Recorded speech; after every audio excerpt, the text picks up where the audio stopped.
آیلتس امتحان څنګه ورکوم او کوم پوینټونه دي چې په نظر کې ونیسم. ته به هم دا سوال لري باندې چې کوم سکالرشپونه دي هغه ته اپلای وکړې، اکثر دا آیلتس یا ټافل امتحان سکور تا نه غواړي. په دې ویډیو کې د پریپریشن او کوم پوینټونه چې ته باید په نظر کې ونیسې هغه باندې خبرې کوم. اولنی پوینټ ته راځو چې باید ته څه وکړې. ته باید خپله د امتحان باندې پوه شې، امتحان فارمټ باندې پوه شې چې دا څه قسم ده، څه رقم ته امتحان اخیستل کیږي او څه رقم ته امتحان ورکول کیږي. ګوره دا 4 بخشه لري، لیسننګ لري، ریډنګ لري، رایټنګ لري او سپیکینګ لري. لیسننګ ته چې اوس راشو، لیسننګ ګوره 4 سیکشنه لري او 40 سواله لري. نفر نه ده ناست درته چې نفر درته خبرې وکړي.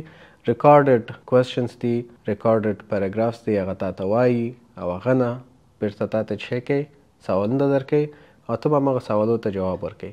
ریډنګ چې ده، ریډنګ 3 سیکشنه لري، دا هم 40 سواله لري. ټیکسټ پیراګرافس دا درکوي، هغې ټیکسټ ریډنګ نه او مختلف قسم سوالونه لري. چوایسز تاته درکوي، ملټیپل چوایسز سوال نشته دي، نو د هغې د طریقه ته یې د جوابونه ورکوي. رایټنګ ته چې راشي، رایټنګ 2 سیکشنه لري. اوله ډسکرایبینګ ډیټا او دغه پروسس ته، دویمه چې ده ایسې لیکل دي. سپیکینګ چې ده 11 نه تر 15 دقیقو پورې، هغه هم انټروډکشن سره کوم ټاپک چې درکوي هغې باندې خبرې کول سره او نور څه کوم ډسکشن چې در سره کوي دا ټول included. نو دا و د دې شارټ انټروډکشن چې پوه شئ کوم سیکشن دی او څونه سوالونه په کوم طریقه دي. دا ویډیو کې شارټ انټروډکشن باندې راځو ټول. دویم پارت چې ده ته باید په همدغه 4 سکیلو باندې کار وکړي، پریکټس وکړي. څه رقم ته لیسننګ باید څومره چې کېږي ته باید واورئ، پاډکاسټس واوره، نیوز واوره او د هر څه اورېدل سره ته باید نوټس واخلي. آیلتس امتحان کوي ته چې لیسننګ کوي ته هلته شارټ نوټس اخلي چې کیورډس عموما ته نوټ کوي چې پوه شئ کوم خبره پکې مهمه وله چې هغه زه نوټ کړم. ریډنګ کې همداسې ته مختلف ایسې او پاراګرافونه او کتابونه چې هر څه یي ته هغه باید ریډ کړې چې مختلف ټاپکونو ویکابلریان سره ته بلد شي چې څه رقم ته دا ویل کیږي، څه رقم ته ټاپک کې څه رقم ویکابلري استفاده کیږي. د ټول هر څه باندې باید ته سر خلاص کې خپل. رایټنګ کې ته باید چې څونه کولی شي ایسې ولیکه په مختلفو ټاپکونو باندې، ریپورټ ولیکه. ته باید د خپل د ایسې سټرکچر باندې فوکس وکړې چې همغه 3 سیکشنز لري، کوم انټروډکشن ده، باډي ده، بیا پسې کنکلوژن ده، هر څه چې ده د منظم طریقې سره په دې پریکټس وکړه. او سپیکینګ چې څونه هم کولی شي خبرې باید وکړي، انګیج اوسئ خلکو سره. انډیوال لري، دوست لري، هغه سره د خپل سپیکینګ پریکټس کوه، خبرې کوه تر څو تا دا لهجه عادي شي، د سبان باندې شي او دا شیان چې پکې ونه کې عامیانه خبرې باید وکړي. نو دا 4 سکیلو باندې ته باید پریکټس وکړې خپل. نه تنها دغه سکیل پریکټس ته باید وکړې، ته ورسره سره باید د آیلتس ټیسټ یا د امتحان پریکټس هم وکړي. د دې آفیشل ویب سایټ کې آنلاین د دې مټیریلز پیدا کیږي، ټیسټ طریقې پیدا کیږي. ته کولی شي چې پریکټس دپاره ټیسټونه ورکړې. خپله آیلتس آفیشل مټیریلز هم شته دي چې هغې کې ته خپل د لیسننګ، سپیکینګ، رایټنګ او ریډنګ ټیسټ ورکولی شي، کتلی شي، خپل ځان ټیسټ کولی شي چې څونه زه په دې امتحان کې ما نمرې واخیستې، کوم ځایونه کې زه ضعیفه یم چې هغه پوینټونه مې قوي کړمه. هغه نه بعد چې ښه ته مطمئن شولې بیا زه امتحان ورکوي. هغه پورې ته باید خپل ځان مطمئن کړې چې واله زه اوس برابر یم چې لاړ شم امتحان ورکړم. دا هر امتحان داسې نه ده چې مکمل 100% فوکس اوسئ. 100% خو فوکس یعنې ټول سر نه تر اخره واورئ، وګورئ، هغه نه بعد ته یو سوال جواب ورکولی وشي. نه، دا خپل سټراټیجیانې لري، خپل تخنیکونه لري. مثلا لیسننګ کې ته باید کیورډز ته پام وساتې. کیورډز مطلب کوم هغه لغت، ټول سوال په همغه باندې، ټول جواب په همغه لغت باندې ولاړ اوسي. مثلا که زه تاته وایم شپې 2 بجې ته ډوډۍ خورې، دا ډوډۍ خوړل فکر وکړه چې یو کیورډ ده یا خوړل خپله کیورډ ده. دا تاته پاراګراف کې په مختلفو ځایانو کې یا مختلف ځای کې یو ځای کې پیدا کیږي. سوال کې هم تاته دا درکړل شوی وي، نو ته هغه شی نوټ کوې، یو کیورډ د هغې مربوط چې کوم جواب ته صرف همغه ورته لیکې. داسې نه لیکې چې تا شپې 2 بجې ډوډۍ وخوړله، ته مکمل سوال ولیکې. نه، ډوډۍ خوړل ټایم خلاص، دغسې کیورډز په شکل باندې نوټ نیسئ. او ریډنګ کې هم داسې راځئ ته چې شی کوئ سکیننګ خپل امپروف کوئ. سکیننګ څه رقم ته مثلا یو نفر د کتاب وایي، یو لاین ښه برابر وایي او ځان په پوهیږي. سکیننګ خپل یو تخنیک لري چې څونه مکمل پیج ده د هغې 2 طرف ته بیخي دا اګنور کوي چې کوم پیډنګ دي 2 لغته دې خواته 2 لغته دې خواته کوم اندازه پورې چې ده دا اګنور کوي، دا بیخي ګوري نه. مابین کې لغت پسې کیورډ پسې دا ګوري، لټیږي، هغه پکې ګوري چې پیدا کو نو بیا دغه سوال جواب په هغه لاین کې دا لټوي. دغه شي ته هم خیال اوسي، ضرور نه ده چې ته کله امتحان ورکوي ریډنګ کې ته سر نه تر اخره پورې ریډ کې بیا هغه نه بعد لاړ شي جواب وګوري.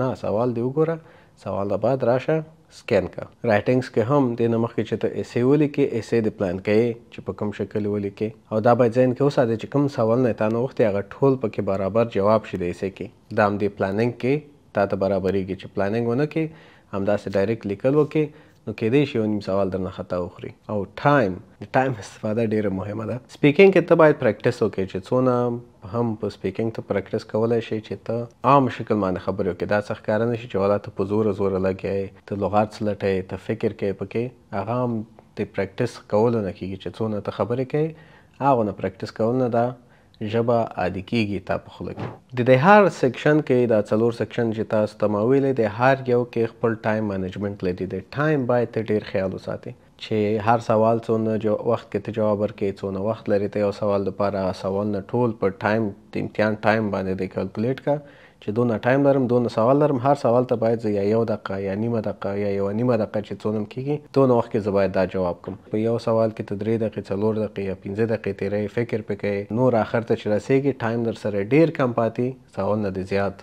دغه شیان باندې خیال وساتئ. ټایم مینجمنټ آیلټس امتحان کې ټولو نه مهمه شی ده. که چیرې ته د سکلز کې ښه قوي هم اوسې بیا هم ته خپل ټایم مینجمنټ نه لرې ته نشئ کولی چې تر آخره پورې دا امتحان ورسوي. امتحان جریان کې همیشه باید سترګې د په ساعت باندې اوسي چې وګورې والا 2 دقیقې پاتې دي 2 دقیقې وشولې څونه وخت کې زه کولی شم دا جواب برابر کړم. اکثر خلک وایي ساعت ته بیخي مه ګوره چې ته کنفیوز کېږې خو که چیرې ته د امتحان نه مخکې خپل پریپریشن کې دی په دې شي باندې کنټرول ساتلی اوسي پریکټس دې کړی اوسي چې ټایم کې دننه ته جوابونه ورکړې امتحان دننه بیا ضرورت نشته چې ته ساعت ته وګورې ډېر یعنی هر سوال جواب نه باید وګورې. دا خبره هم صحیح ده چې زیات ساعت ته کتل کنفیوز کوي نه د سټرس کې دې راوړي چې یا ټایم کم پاتې ده له ټایم زیات تیر نشي. 15 سواله 4 سواله 6 سوال نه بعد یو دفعه وګوره چې ته نور باقي ټایم دی کیلکولیټ کې چې څومره ټایم لرم او څومره سوال نه لرم. ریفرنسز دپاره بیا هم ته 3 لارې لرې چې یا ته کتابونه ولولې د کیمبرج آیلټس سیریز چې خپل یو لرناک امټیج کېږي که څوک غواړي آیلټس پریپریشن وکړي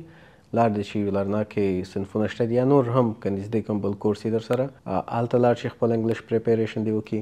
د آنلاین د آیلټس ویب سایټ چې دی ټیسټ پریپریشن ویب سایټس دی هلته د لاړ شي ریسورسز د ګوري یا هر ځای کې چې کولی شي یو کلاس واخلي لاړ شي داخله دی وکړي 15 ورځې پریپریشن امتحان چې خلک د غلط نه کړي. ښه 2 رقم ته دي یو داسې خلک دي چې بیخي نه پوهېږي هغه ته لږ ټایم زیات ده ولې چې هم په لږ انګلیش باندې صحیح کار کوي او هم په ټیسټ پریپریشن کار کوي او که چیرې انګلیش صحیح وسي نو هغه صرف ټیسټ پریپریشن باندې تقریبا 13 نه تر 15 ورځې پورې زیات نه ځای چې بیخي ضعیفه اوسي 15 ورځې نو هغه کې تا ته امتحان طریقې پریکټس امتحان اخیستل ټول هر څه در باندې عملي کوي.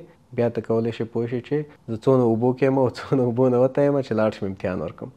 دغه څو سټپ اول چې کولی شي دې په طریقه ته آیلټس امتحان په عالي درجه ورکړي او ښه باند یا ښه سکور پکې واخلي. څه سوال هم که درلودو کولی شي چې کامنټ کې پوښتنه وکړئ نو هغه باندې که چیرې وړکی و نو کامنټ کې به جواب شي که نه و دغسې بله ویډیو به پرې ریکارډ کړو اپلوډ به یې کړو کولی شي چې تفصیلي خپل جواب حاصل کړئ.